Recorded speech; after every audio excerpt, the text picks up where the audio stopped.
함께 교독한 히브리서 6장 13절부터 마지막 20절까지 말씀 중심에서 하나님의 약속이라는 제목으로 하나님 말씀 증거하겠습니다.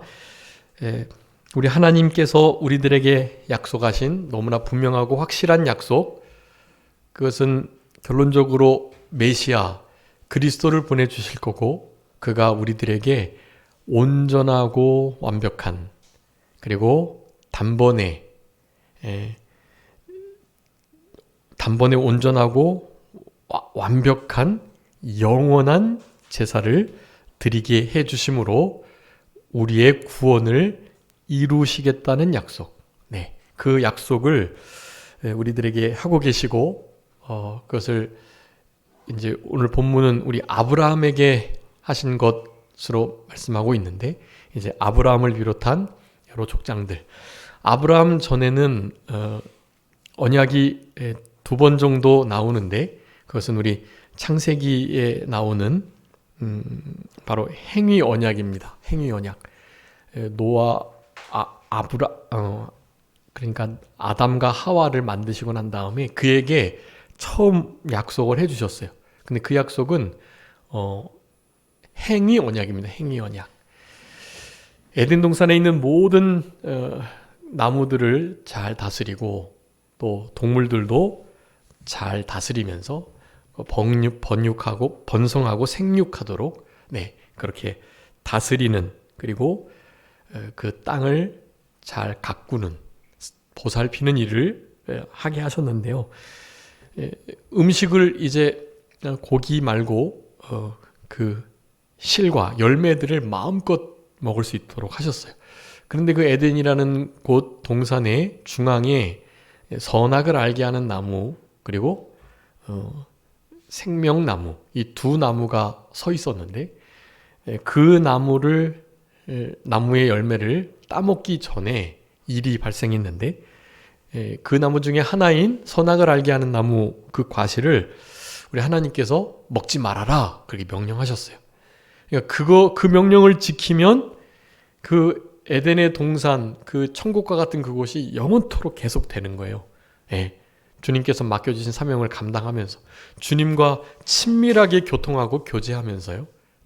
그런데 우리 인간들이 하나님의 명령을 잘 지켜내며 하나님을 섬겨야 되는데, 하나님의 명령을 어기고 마치 하나님과 같이 되려고 그 행위 언약을 깨뜨려 버린 것입니다. 하나님께서는 사실 은밀의지 속에 알고 계셨죠. 이들이 당연히 이 말씀 지키지 못할 거다. 왜냐하면 그럴 가능성을 하나님께서 계속 열어두셨기 때문에요. 에덴 동산에 가장 아주 간교하게 지어진 뱀이 있었는데, 그 뱀에게 사탄이 침투해서 언약을 받은 당사자 아담이 아닌 하와를, 아내를 꼬셔가지고 선악을 알게 하는 그 나무의 실과를 따먹게 되었던 거예요. 그거 왜 따먹지 말라고 했는지 아느냐? 당연히 모르죠. 하나님께서 이유를 알려주시지 않았으니까요.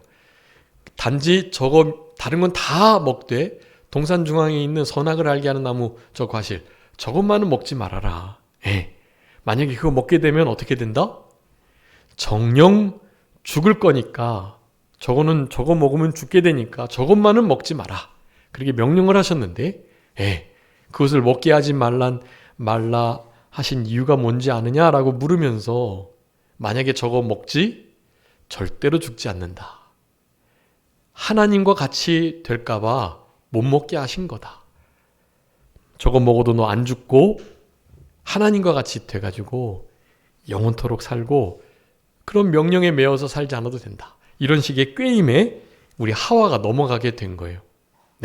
그래가지고 최초의 언약, 행위 언약이 깨지게 되었습니다. 이제 그 뒤로부터는 그 언약을 주님께서 이제 원복음, 창세기 3장 15절의 그 원복음, 여인의 후손이 뱀의 후손과 싸우게 되는데, 여인의 후손이 뱀의 머리를 상하게 할 것이다.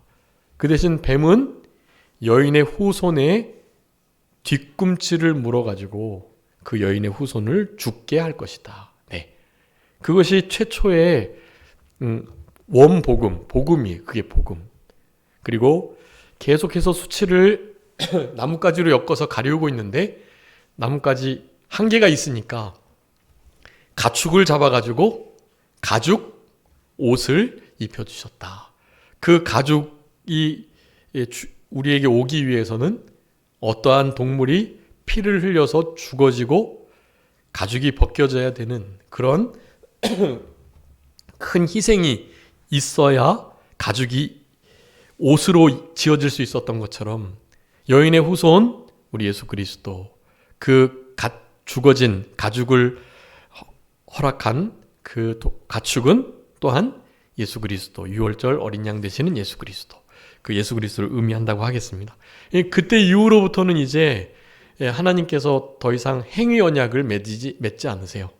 이제는 다 은혜 언약을 우리들에게 허락하십니다. 그 은혜 언약의 제일 첫 번째가 바로 노아 홍수예요. 노아의 홍수 몇 번 말씀드렸던 것처럼 전 지구적인 홍수였습니다. 무슨 그 지역의 일부 좀 광범위하게 홍수가 난 게 아니에요. 지구 전체가 물에 휩싸인 이것이 이제 과학적으로 점점 드러나고 있습니다. 그래서 노아의 홍수 가운데 몇 명만 살아났죠? 노아의 8식구, 노아를 포함한 8사람만 전 지구적 홍수 가운데 살아나게 되었습니다. 이제 노아와 노아의 아내, 성경에는 노아의 아내의 이름이 나오지 않아요. 그리고 노아의 세 아들 셈, 함, 야벳, 그리고 셈, 함, 야벳의 부인들, 우리 노아의 며느리들 3사람, 그렇게 타가지고 8사람만 전 지구적 홍수 가운데 구원을 얻게 된 것입니다. 정말 세계사적으로 큰 일이고요. 이 일은 그 어떠한 하나님의 심판보다 가장 잔인하고 잔혹한 그런 사실 시험이었어요. 근데 그것 이상으로 그 죄악이 너무나 관영했기 때문에 그렇게 하시지 않으실 수가 없는 그런 상태에 있었던 것입니다. 그런데 이제 홍수가 다 끝나고 나서 방주에서 그 8식구와 모든 가축과 동물들이 나올 때 우리 하나님께서 뭘 주셨죠? 무지개를 주셨어요. 무지개. 네. 무지개를 허락하시고 나의 무지개를, 나의 언약을 통해서 노아와 너의 후손들과 내가 세우겠다. 이제 구름 속 저편으로 무지개가 나타날 때마다 뭐를 생각해라? 노아의 홍수를 생각하고, 그렇지만 다시는 홍수로 멸하지 않겠다는 나의 이 은혜의 언약을 기억해라. 여러분, 그래서 무지개는 실물 교훈으로 우리들에게 주신 아주 중요한 언약인데요. 당연히 그것은 은혜 언약이고, 그 은혜 언약 속에 우리는 주님이 우리를 얼마나 사랑하시는지를, 불쌍히 여기는지를 알 수 있게 된 것이에요. 무지개를 여러분 볼 때마다 우리 주님이 우리를 불쌍히 여겨주셨다. 네. 믿음이 없고 하나님을 폄하하고 함부로 대하는 자들은 만약에 그런 신이라면 난 안 믿겠다 그러면서 어떻게 8사람만 살릴 수 있느냐, 전 세계 사람들을 다 죽이고 그렇게 그런 하나님이라면 난 안 믿겠다, 이런 사람들이 있어요. 그런데 택함을 받은 우리들은 누가 뭐라 그래도 그와 같은 상황 속에 노아의 8식구를 남겨주신 하나님의 은혜가 감사할 따름이고, 그 노아의 홍수로 말미암는 무지개 언약이 지금 우리들에게도 유효하고 우리들에게 주어져서 우리가 이 시대에 노아의 방주의 탄자와 같은 삶을 살아가니 우리 입장에서는 그냥 감사한 거예요. 그리고 그 방주에 들어오지 못하는 자들이 있을까 봐 두렵고, 적어도 내 친척, 친구, 이웃들, 우리 실제 혈육 가족들, 그들만은 놓치지 않고 그들만은 이제 앞으로 있을 진짜 크나큰 재앙 속에서 노아의 방주를 탈 수 있도록 해야 되는 거니까요. 우리는 저들을 불쌍히 여기고 그 방주에 어떻게 하든지 태워야 할 사명이 있는 거지, 그와 같은 심판을 한 하나님을 안 믿겠다 하면서 그와 같은 하나님께 모욕하고 조롱하고, 그 하나님을 섬기지 말고 차라리 자신의 돈을 믿고 주먹을 믿고 자신의 삶을 스스로 개척하면서 그렇게 당당하게 살아가라, 이렇게 말하는 그런 이들에게조차도요, 여러분, 그들을 불쌍히 여겨서 힘써 복음을 사랑으로, 사랑의 빚을 지우면서 항상 전하셔야 하는 거예요. 이 노아의 언약, 노아의 홍수로 말미암는 무지개의 언약을 통해서 우리는 그런 교훈들을 받을 수 있는 것입니다. 사탄, 아까도 말씀드렸지만 사탄은 항상 우리가 결정적으로 붙들고 힘써야 할 진리를 다 치환해 버렸어요. 다 하나같이. 네. 사탄은 진짜 거짓말 하는 것이 그들의 일인데, 우리 믿는 우리들은 진실이 생명이, 진실. 첫째도 진실, 둘째도 진실, 셋째도 진실이어야만 하거든요. 그런데 사탄 마귀는 항상 거짓으로 일을 하게 합니다. 믿는 이들에게도 너희들이 나름 복음 끝까지 전하고 좀 신앙생활 하려면 요 정도는 양보해야 돼 라고 하면서요. 그리고 믿는 우리들조차도 거짓을 약간만 해도, 반거짓말 아닌 척만 해도 너무나 큰 유익을 받게 하고, 그 유익을 얻으면 믿음 생활, 교회의 유익 많아진다, 한 번만 그래 조금 양보하고 하면 된다, 이런 식으로 계속해서 꼬드기고 있는 시대 속에 우리는 살아가고 있는 것입니다. 여러분, 무지개 보신 지가 오래되셨죠? 크리스찬 안에는 무지개가 또 사실 별로 안 좋은 이미지로 자리 잡고 있어요. 왜냐하면 몇 번 말씀드렸던 것처럼 여러분, 현재 이 무지개는요, LGBT, 트랜스젠더, 그리고 다양한 성 정체성을 가지고 있는 자들의 자신을 드러내는 아주 중요한 표식이 되고 있어요. 무지개가요. 물론 빨주노초 파남보는 아니고 빨주노초 파, 그리고 또 다른 색깔이 하나 더 들어가거나 또 빠지거나 하긴 하더라고요. 그런데 그걸 아는 사람은 없고, 그냥 그걸 보면 무지개 깃발, 무지개 깃발을 보게 되면 저 무지개를 저렇게 걸고 있는 거 보니 인간을 존중히 여기고 존엄함을 인정하며 성이 이렇게 기독교적으로 세뇌당해가지고 교회에서 혹은 부모님이 가정은 남자와 여자로 이루어졌어 라고 말하는 모든 가르침을 다 배제하고 그런 말을 하는 이들의 권위를 무너뜨리고, 우리는 그런 데에 속한 자가 아니라, 성은 양성이 아니라 그냥 성이다. 성은 평등한데 남자와 여자로서의 양성평등이 아니라 그저 성평등이어야 한다. 왜냐하면 여자와 남자가 아닌 성도 있기 때문이다. 밤에는 여자, 낮에는 남자. 본인이 원하는 대로, 마음 끌리는 대로, 그리고 실제로 그것이 심해지면 자신의 성적 상징들을 수술로 바꿔가지고 여자가 되기도 하고 남자가 되기도 하고, 혹은 양성을 동시에 지니기도 하고, 너무나 많은, 한번 말씀드렸지만 아마 더 많아질 거예요. 남자와 여자 사이에 한 적어도 20개 이상 성이 있어요. 그 20개마다 다 이름이 있어요. 다 이름이 있고, 그러니까 적어도 30개, 유엔에서는 지금 50개를 권고하고 있다 하더라고요. 적어도 50개 정도의 성은 인정해야 된다. 그 이외의 성들이 또 발견되면 그런 것들을 잘 수집해서 성 정체성 안에 넣어야 된다, 이렇게 말을 하고, 그런 것들에 동의하고, 그것이 양성, 남자와 여자가 아닌 사람들을 향하여 혐오의 눈을 떠서 바라보는 게 아니라 저들을 인정하고, 저들도 가정을 이루고, 저들도 교회에 다니고, 저들도 사회에서 음지가 아닌 양지에서 사회의 삶을 살아가야 된다.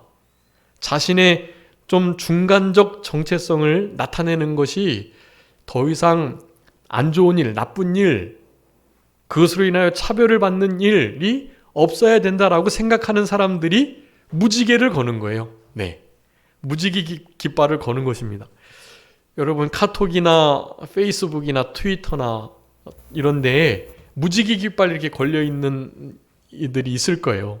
그런 분들은 여러분 조심하셔야 되고 기도해 주셔야 돼요. 저들의 잘못된 가르침으로 말미암는 이 성에 대한 지식이 바로 자리 잡을 수 있도록 기도해 주셔야 돼요.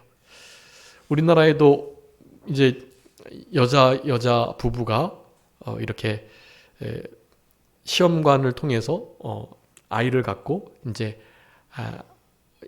페어런츠 1, 페어런츠 2, 그러니까 여자 엄마, 여자 아빠, 그런 가정을 인정하는, 뭐 지금 남자 가정은 뭐 인정이 되고 그랬었죠. 이미 벌써 남자 아빠, 남자 엄마의 가정이 이미 이루어지고 있는데요.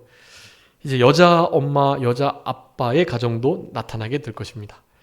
하나님의 상징들과 아주 귀한 진리의 지식을 나타내는 표징들이 이 사탄의 교묘한 게임으로 사탄의 것들로 다 바뀌어가고 있어요. 네, 여호와의 증인, 왕국회관, 하나님의 교회, 신천지, 다미선교회, 근데 기쁨의 교회, 여러분 이거 얼마나 다 좋은 이름이 하나같이 다 좋은 이름들이에요. 이거 하나님 나라에 귀하게 사용되는 용어들입니다, 사실. 근데 이것을 우리가 못 쓰고 있잖아요. 그래서 여러분들 기도해 주시면서 그런 비진리의 지식들이 더 이상 많이 만연되고 전파되지 않도록 여러분 기도해 주시고, 우리가 그들을 뭐 물리적으로 폭력을 사용해서 어떻게 해볼 수 없어요. 절대로 그렇게 해서도 안 되고요. 위해서 기도하고 우리가 할 수 있는 최선의 노력을 기울여서, 우리 큰 목사님이 늘 비진리와 또 무도덕, 비도덕한 이들을 향해서 예의를 갖추지 않고 우리를 함부로 대하는 이들에 대해서 항상 어떻게 대해라고 말씀을 하셨어요. 여러분 혹시 어떻게 대하라고 말씀하는 거 기억하시나요? 여러분에게 원수 노릇하고 인사 안 하고 함부로 대하고 막 그런 사람들 어떻게 하라 그러셨죠? 어떻게 잡아먹으라 그러셨죠? 네? 네, 사랑으로 잡아먹으라 그러셨어요. 사랑으로. 그들에게 사랑의 짐을 지우고 사랑으로 그들을 대해서 감동을 주지 않으면 어떻게 해볼 수 없다. 네. 여러분 그저 불쌍히 여기고 사랑하면서 저들을 잘 품어줄 때, 그러면 자기들도 그게 진짜 다가 아니었다라는 것을 깨닫게 됩니다. 네. 정체성이 혼란스러웠던 이들도 30세, 40세가 되면 바로 돌아와요. 네. 돌아와서 실제로 예전에 자기가 그런 생활했던 것을 철저히 회개하고 그런 자리에 있는 자들을 어떻게든지 건져내려고 막 마음을 쓰는 그런 이들이 아주 많습니다. 여러분, 우리들이 생각하는 것 이상으로요. 그런 정체성이, 성 정체성의 혼란으로 말미암아 여러분 특별히 에이즈가 지금 우리나라에 아주 편만히 전해지고 있고, 여러분 우리나라 마약 에이즈가 더 이상 청정국이 아닌 것을 아셔야 해요. 네, 에이즈가 어마어마하게 많고, 에이즈는 당연히 군대부터 시작해서 아주 젊은 학생층들에게 그 퍼센트가 지금 급속도로 높아지고 있다고 그래요. 에이즈는 아시는 것처럼 약이 엄청 비싸고 그 약들을 보험이 적용이 안 되고, 그런데도 그 모든 에이즈에 대한 비용을 국가에서 전액 부담하고 있어요. 결코 이렇게 돼서는 안 되는 일입니다. 이것은 하나님의 원리를, 창조의 원리를, 성적 원리를 무시하고 자신들의 마음대로 했던 거, 하나님께서 징계하시는 거예요. 그런 병들이, 그런 병들을 통해서 철저히 회개하고 하나님께로 돌아오는 일이 있어야지. 병원 다 치료해 주니까 뭐 좀 걸려도 뭐 괜찮겠지, 그 약 먹으면 더 이상 나빠지지는 않는다니까, 이런 생활을 하면서 그냥 살아가려고 하는 이들, 여러분 불쌍히 여겨주시고 저들을 교회에서 품어주고 저들에게 진짜 진리가 무엇인지를 알려주셔야만 해요. 여러분 사랑으로 저들을 품어주지 않으면 소망이 없습니다, 솔직히. 네. 오늘도 이제 소망에 관한 말씀을 하시는데 예수 그리스도께서 소망이에요. 그분이 먼저 소망의 길을 가셨어요. 그래서 우리가 볼 때는 사망의 길이었지만 알고 봤더니 소망의 길이었던 거예요. 먼저 손으로 짓지 아니한 영원한 하늘나라 그 아주 지극히 거룩한 그곳으로 우리 주님이 먼저 가신 거예요. 우리도 거기 올 수 있도록 어떻게 하셨죠? 휘장을 찢으셨잖아요. 휘장은 우리 예수님의 육체고 그 찢어진 육체를 지나서 지성소로 바로 갈 수 있는 거거든요. 우린 주님의 그 뒤를 따라가면 늘 지성소에서 우리 주님께서 때를 따라 돕는 은혜를 얻으며 날마다 우리를 위해서 간구하시는 그 시은소, 그 자리에 언제든지 나아갈 수 있다라는 것. 여러분 이런 일들을 못하게 하기 위해서 사탄은 성경적인 것을 다 마귀적인 것으로 대체하고 있고 그런 것들에 우리는 저항하고 싸워야 하고요. 그런 부분들이 바로잡힐 수 있도록 힘을 써야 하며 우리의 힘쓰는 면은 다른 게 아니에요. 사랑으로 저들을 포용하고 받아주고 잡아먹는 일이다. 네, 저들을 사랑의 빚을 지어가지고 결국 교회밖에 없구나. 교회에서만이 진짜 우리를 인정하고 받아주는구나 라는 것을 알 수 있도록 하는 일이 가장 필요하고 중요한 일이다라는 사실입니다. 그래서 노아의 홍수로 말미암는 무지개 언약이 우리에게 실물 교훈으로 가장 중차대하게 주어졌던 은혜 언약입니다. 자, 이런 은혜의 언약과 약속들, 이런 약속들이 이제는 족장들에게 이어지게 된 거예요. 네, 그 족장 창세기에 나오는 4대 족장 누구죠?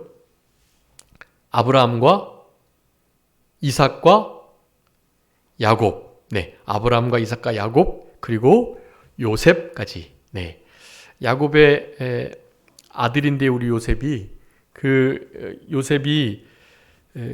실제로 에브라임과 므낫세 두 지파 두 몫을 받으면서 육체적으로는 르우벤이 아닌 우리 요셉에게 장자의 명분이 이어지게 됩니다. 영적 장자의 명분은 누구에게 갔죠? 네, 유다 족속에게 유다에게 가게 되었고요. 실제 육체의 두 몫은 우리 요셉 지파에게 가게 되었던 거예요.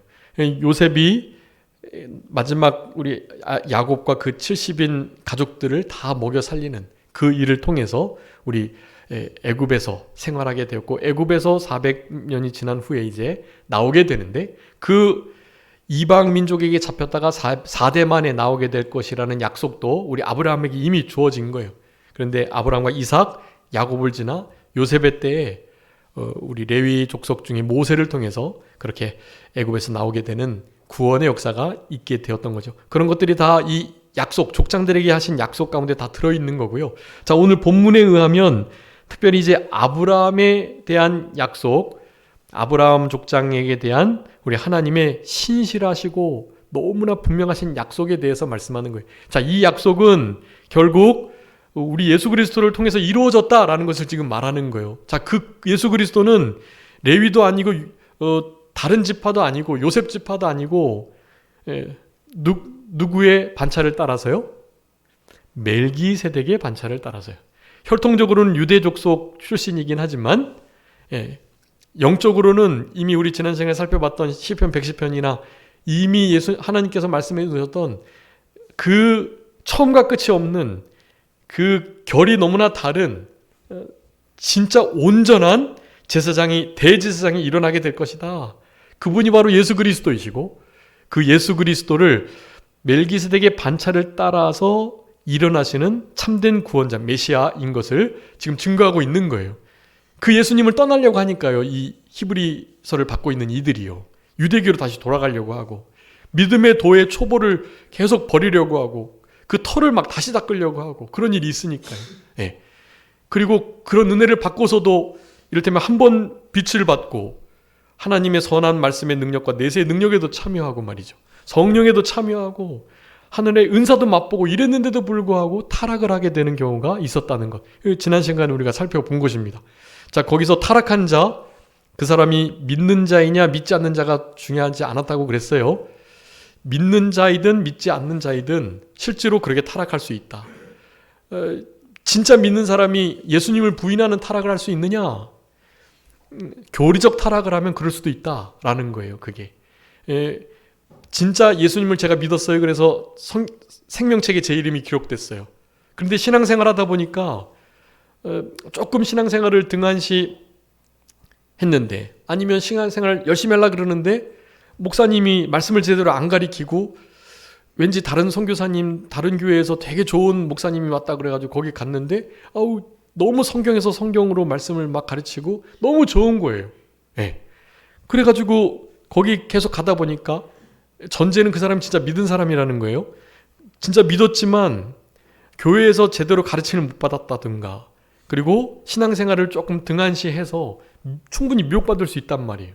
그런 사람들이 교리적 타락을 함으로 말미암아 거기서 빠져들어가면 결국에는, 처음에는 아닌 척하지만 결국에는 예수님이 메시아가 아니다. 그는 부족한 자이고 진짜는 따로 있다. 이제 교주들이 진짜인 것을 이제 말하게 되죠.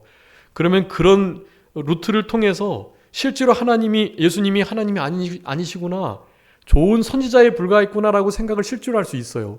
신천지에 다니는 사람들이 대부분 그래요. 그래서 말은 안 하지만, 말로는 예수 그리스도를 인정하지만, 이만희 씨가 안상홍이 하나님이고 예수님이지 실제로 그리스도시지 예수님은 그냥 좋은 선지자인 것일 뿐이에요. 그네들에게는. 여러분, 그런데 교리적 타락이 됐을 때는 그것이 바로잡혀지기가 어려워요. 그러면 그런 상태에서 실제로 나 예수님, 나를 위해서 예수님 죽은 게 아니다. 저 이만희 씨가 이미 영적으로 그렇게 옛날에 한 거고, 지금 이제 육체로 그이가 와가지고 우리를 이렇게 건져내고 있으니 우리가 이긴 자이고 우리가 14만 4천이라고 말을 하는 거예요. 그네들이. 여러분, 교리적 타락을 그렇게 했는데 대부분은 그렇게까지 배교하는 사람들은 참된 신자일 리가 없죠. 그런데 그 가운데 진짜 예수님을 믿었지만, 그래서 생명체에 기록됐지만 교리적 타락으로 논리적으로 합리적으로 빠져가지고 나중에 그렇게 고백을 하게 될 때에는 그것은 다 사탄적 고백이었고 다 그렇기 때문에 우리 심정에서 나오는 고백들이 아니에요. 타락을 한 상태에서 모르고 진짜 그렇게 믿고 고백을 한 거기 때문에요. 사실 진짜 믿은 사람이 그렇게 되기는 좀 어렵지만 진짜 믿은 사람 중에서도 그리 될 수 있다라는 것을 우리는 생각해야 합니다. 우리가 재판장이 돼서 판단을 하면 안 돼요. 자살하면 지옥 간다, 신천지에 들어가면 다 지옥 간다, 이렇게까지 말을 하면 안 된다고요. 중요한 게 무엇이겠습니까? 우리가 타락하지 않고 우리가 신천지 하나님의 교회 안 가는 게 중요하고요. 대전제, 하나님을 진짜 믿는 자라고 한다면 이런 회개하는 길을 얻지 못하는, 회개할 기회가 더 이상 없는 타락을 할지라도 진짜 믿음을 가진 자는 구원 얻는 거예요. 그렇게 타락을 해서, 자살을 해서 구원받지 못하고 혹은 구원받고 문제가 나눠지는 게 아니고, 예수님을 진짜 믿었냐 안 믿었냐가 진짜 구원의 기준인 거고요. 우리는 그것을 판단할 수 없어요. 일정 부분 나무는 열매를 통해서 판단하기 때문에 어느 정도는 알 수 있죠. 저들의 믿음이, 저들의 신앙이 어느 정도인가는 짐작해 볼 수 있단 말이에요. 그런데 그런 부분에 대해서 우리는 재판자의 위치에 있으면 안 되는 거예요. 중요한 것은 타락한 자, 진짜 믿는 자가 이와 같은 타락에 빠질 수 있느냐? 대부분은 없어요. 대부분은 이런 회개할 기회를 얻지 못하는 타락을 하지 않아요. 목숨을 걸고라도 지킨단 말이에요. 그렇지만 진짜, 그러니까 우리 교단적으로는 여기 나오는 타락한 자를 중생한 자로 봐요. 중생한 자. 중생한 자도 이런 죄 가운데 있을 수 있다라는 거예요. 그런데 다른 개혁주의적 해석들은 그냥 불신자로 봅니다. 그래서 그런 타락적 죄악 가운데 빠질 수 없다, 그렇게 말을 하죠. 중요한 것은 지난 시간에 말씀드렸던 것처럼 우리가 한 번 받은 구원을 절대로 잃어버릴 수 있다 없다. 잃어버릴 수 없다. 우리의 구원을 사탄 마귀가 어떻게 해서도 뺏어갈 수 없어요. 구원을 우리가 진짜 받았다면 사탄 마귀가 우리를 미혹해가지고 그렇게 고백하게 하고 예수님을 부인하게 하고 막 진짜 우상이 말하게 해가지고 자기네들이 믿는 게 진짜처럼 여겨지게 만들진 몰라도 성경에서 분명히 말씀해요. 할 수만 있다면 믿는 자들도 배반케 하도록 배교하도록 한다. 진리의 사랑을 받지 못하고 진리를 떠난 자들, 그런 자들이 그런 길 가운데 가게 되거든요. 그런데 말씀드렸던 것처럼 진짜 믿는 자라고 한다면 그런 상황 속에서 빠져도 우리가 지옥에 가는 게 아니에요. 그런 상황 속에서도 우리 하나님은 건져내실 수 있어요. 여러분, 그게 중요한 거예요. 우리가 한 번 받은 구원은 절대로 잃어버리지 않는다라는 사실. 내가 한 번 구원 받았다라는 것이 진짜냐 아니냐가 문제지요. 내가 한 번 받은 구원이 진짜라면 자살을 해도 이단에 가가지고 배교, 배신을 해도 구원을 잃어버리지 않는다라는 사실인 거예요. 여러분, 이게 제일 중요해요. 여기에 대해서 헷갈리시면 안 돼요. 우리가 그 사람의 행위를 보고 천국 여부를 판단할 수 없는 거예요. 우리가 그렇게 살지 않도록 하는 게 중요하고, 특별히 지도자들 같은 경우에는 저들의 끝을 보고서 저들이 진짜 하나님의 종이었구나 아니었구나를 판단할 수 있지만, 다른 성도들에 대해서 우리가 판단하고 재판하고 그런 자리에 서면 절대로 안 되는 거예요. 우리는 그럴 권한이 없습니다. 우리는 다 마지막까지 구원의 확신을 붙들고 그 구원의 확신을 뺏으려고 하는 사탄 마귀와 대적해가지고 그 불안하고 또 염려가 많은, 내가 구원을 잃어버릴 수 있는 건 아닐까 고민하는 자들에게 우리가 힘이 되어주고 진리로 저들을 소망스럽게 안전하도록 그렇게 저들을 돕는 일이 우리의 일이지, 그 사람들을 다른 어떤 타락의 이유로 무슨 어떤 조건으로 구원을 받았다 못 받았다 판단을 내리시면 안 되는 거예요. 우리는 그 판단자, 재판자가 아닌 것이 너무나 분명하고요.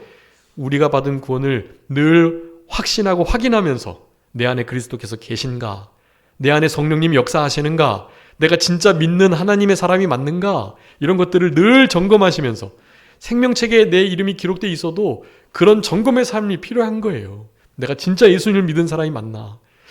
예수님 믿는 사람이 진짜 이렇게 살아갈 수 있을까? 내가 진짜 구원받은 거 맞나?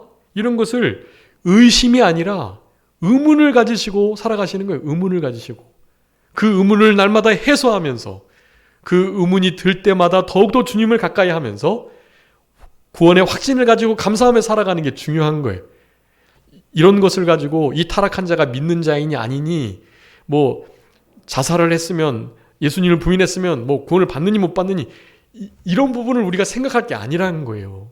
그런 것은 중요한 게 아닙니다. 여러분, 사도 지금 바울이 우리 히브리서를 쓰면서 이 글을 받고 있는 이들에게 말하고 있는 거예요. 너희들이 제대로 서 있으면, 그리고 지난 시간에 하나님이 허락하시기만 한다면 어디에 갈 수 있다? 완전한 데까지 갈 수 있다. 완전한 자리에 이를 수 있다. 여러분, 우리는 완전한 자의 자리에 이를 수 있도록 주님의 자리, 예수 그리스도의 장성한 분량에까지 자라나도록 힘을 써야지, 그 이외에 다른 것에 대해서 왈가왈부하고 관심을 가지고 할 필요가 없는 거예요. 사도 바울이 지금 그걸 말하고 있습니다. 너희들 안에 지금 유대교로 돌아가는 자들이 많은데 그거 계속 털을 다시 닦는 일이다. 그거 또 도리어 믿음의 도의 초보, 그리스도의 초보를 버리는 일이다. 그거 버리지 말고 그것을 잘 갖고 닦으면서 그 위에다가 진짜 온전한 성숙한 신앙으로 멜기세덱의 반차를 따라 우리에게 온전한 구원을 주신, 영원한 완벽한 구원을 주신 그분을 끝까지 믿고 섬겨야지. 다른 종교로 가려고 하지 말아라, 제발. 여기가 진짜니까 여기 있어다고 라고 말을 하면서 우리 사도 바울이 지금 이런 말씀을 하는 것입니다. 여기 하나님이 아브라함에게 하신 초대 족장, 1대 족장 아브라함에게 하신 약속의 말씀을 들어서 얼마나 우리 메시아 그리스도께서 위대한 대제사장이고 멜기세덱의 반차를 따르는 진짜 종인지에 대해서 설명을 하고 있는 거예요. 그때 하나님이 아브라함에게 약속을 하셨습니다. 맹세할 자가 없어가지고, 더 큰 이가 없어가지고 자기 자신을 가리켜서 맹세하셨어요.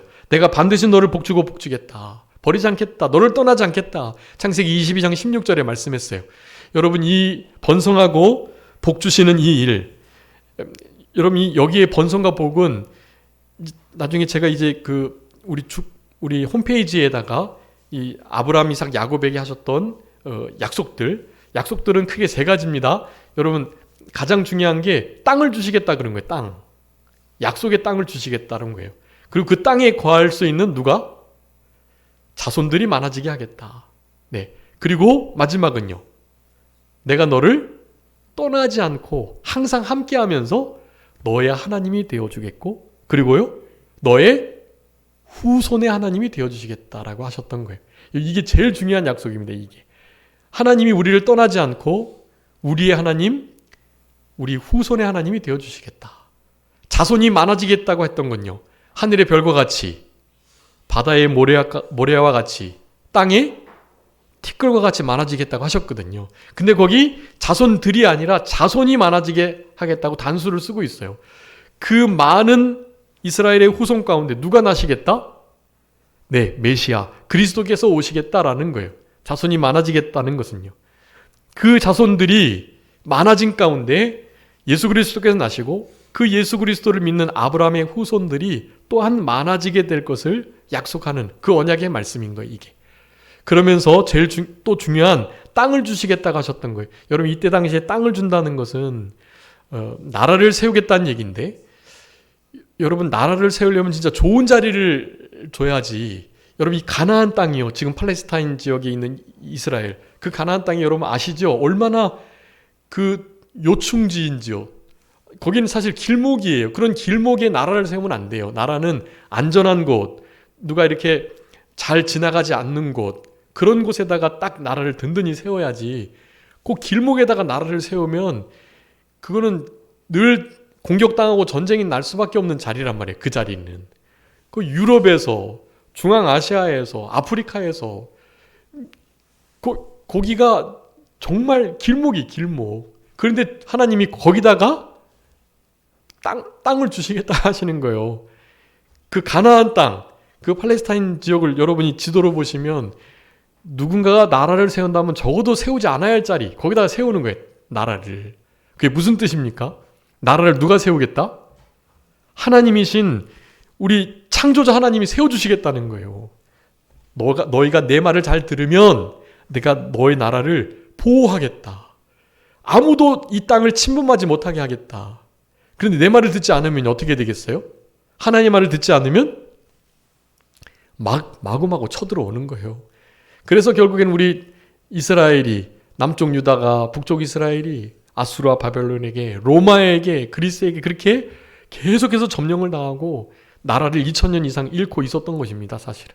네. 그러다가 이제 우리 독립과 같은 시기에 하나님께서 회복을 시켜주시긴 했지만 그 땅을 도로 다시 찾는다고 해가지고 또 얼마나 많은 세계사적인 일들이 있었고, 유대인들이 잔인하게 이렇게 홀로코스트 당했지만 사실은 그 이상으로 이스라엘 백성들도 자기네들 땅 찾겠다고 잔인하게 한 게 많아요. 아주 역사적으로 이게 참 이렇게 아이러니한 상황입니다, 사실은.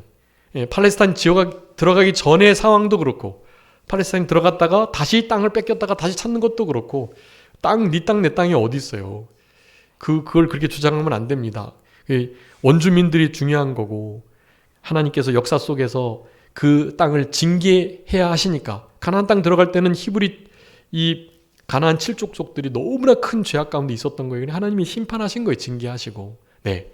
그런 역사 속에서 하나님이 일하신 것인데, 그것을 이제 하나님의 잔인함이나 이스라엘의 부덕함으로 몰아가면 안 된다는 것을 우리는 당연히 아셔야 하고, 중요한 것은 땅을 주시겠다는 것은 내가 너희들을 보호하겠다라는 거예요. 그리고 영원한 가나안 안식, 진짜 영원한 천국, 거기를 끝까지 주시겠다라는 약속의 말씀이기도 하고요.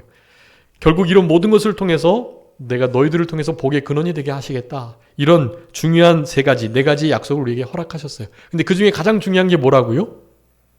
내가 너와 함께 하겠다. 나는 너희들의 하나님이 되시기 위해서 애굽에서 이렇게 너희들을 건져줬고, 너희들을 택했고, 너희들을 찾아왔고, 불러줬고, 찾은 바 된 자고, 그렇게 말씀하시는 거예요. 네. 여러분, 우리 고린도전서 1장에 하나님께서 우리를 불러주신 이유를 하나님과 교제하게 하시기 위해서 그랬다. 제자들을 부르신 이유도 제자들과 함께 있게 하시려고 예수님이 제자들을 불렀다 그랬거든요. 하나님이 우리와 함께 하시는 것, 그것이 가장 큰 복이고, 오늘 오전에도 말씀드렸던 것처럼 우리가 진짜 하나님의, 그 여호와 하나님의 우리 하나님이라고 부를 수 있는, 내가 너희는 나의 백성이라고 부를 수 있는 이 일 때문에, 이 일로 인해서 우리에게 구원이라는 어마어마한 역사가 주어진 거거든요. 그리고 우리는 다른 건 다 놓쳐도 이거 놓치면 안 되는 거예요. 주님이 항상 우리와 함께 하시는 것.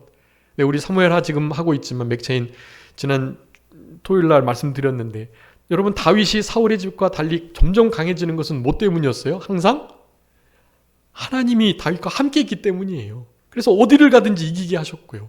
하나님이 함께하는 일이 우리 신앙생활의 전부라고 할 수 있습니다. 여러분 이번 한 주간 동안 하나님이 나와 한순간도 함께 하시지 않는 적이 없도록, 하나님을 한순간도 놓치지 않도록 그렇게 살아가셔야 해요.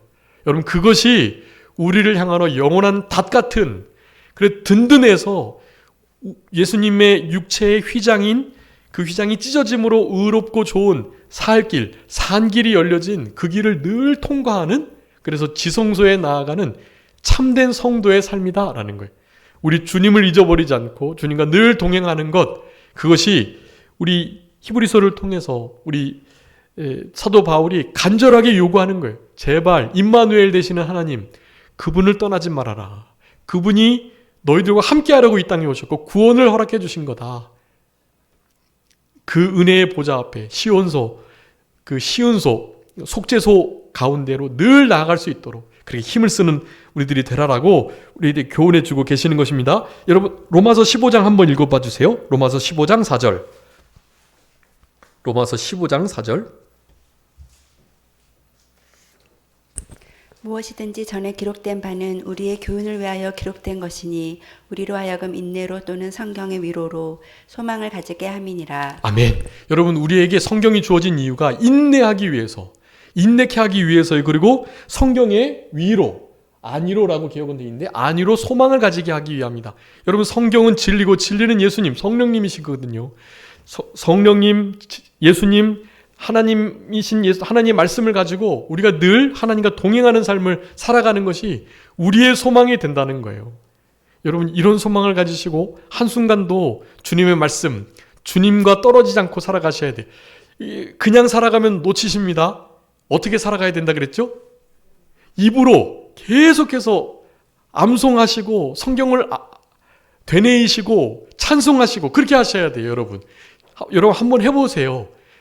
찬송이 떠나가지 않도록 요절 말씀 적으셔가지고 그 말씀을 계속 되뇌어 보세요. 여러분 맥체인 성경을 읽은 것 중에 감동되는 말씀 딱 적으셔가지고 손바닥에 쓰시거나 그 말씀을 계속 되뇌어 보세요. 그러면 말씀을 통하여 주님과 동행하고 교통하는 역사가 늘 있게 되는 것입니다. 여러분 이 일을 위해서 우리 주님이 죽어주셨다는 사실, 살 길을 열어주셨다는 사실, 시간이 많이 지났는데 이거 히브리서 10장 20절 한 번만 읽고 말씀 마치겠습니다. 여러분 이 말씀 외우셔도 되고 야고보서 우리 오늘 신명기 6장 4, 5절 외우셔도 되고 암송하시면 좋을 것 같아요. 한번 읽어주세요. 히브리서 10장 20절. 그 길은 우리를 위하여 휘장 가운데로 열어놓으신 새로운 살 길이요 휘장은 곧 그의 육체니라. 아멘. 자, 휘장 가운데로 열어놓은 새로운 무슨 길이요? 새로운 살 길. 여러분 이 길을 걸어가셔야 돼요. 주님의 말씀 붙들고 주님과 동행하시며 이 길을 걸어가시는, 그래서 우리의 삶 속에 어렵고 힘든 일이 있어도 그것이 실제로 기쁨으로, 즐거움으로, 감사함으로 변하는 우리들의 남은 생애가 되셔야 되겠습니다. 자, 기도하겠습니다. 살아계신 우리 아버지 하나님 감사합니다. 우리에게 함께 하시는 은혜 주시기 위하여 우리 예수님 하나님의 아들이신데, 하나님이신데 모든 능력과 권세와 권위의 보좌를 내어놓으시고 이 땅에 내려오셔서 우리를 대신해서 십자가 지시고 물과 피를 쏟으시며 우리가 담당해야 할 죄와 저주의 형벌을 온전히 받으심으로 우리들에게 휘장 가운데를 열어놓으신 새로운 살 길, 그 사한 길을 날마다 순간마다 들어갈 수 있도록 우리에게 그 육체의 그 휘장인 육체를 찢으셔서 우리로 그 길을 들어갈 수 있도록 은총 베풀어 주신 아버지 하나님 감사합니다.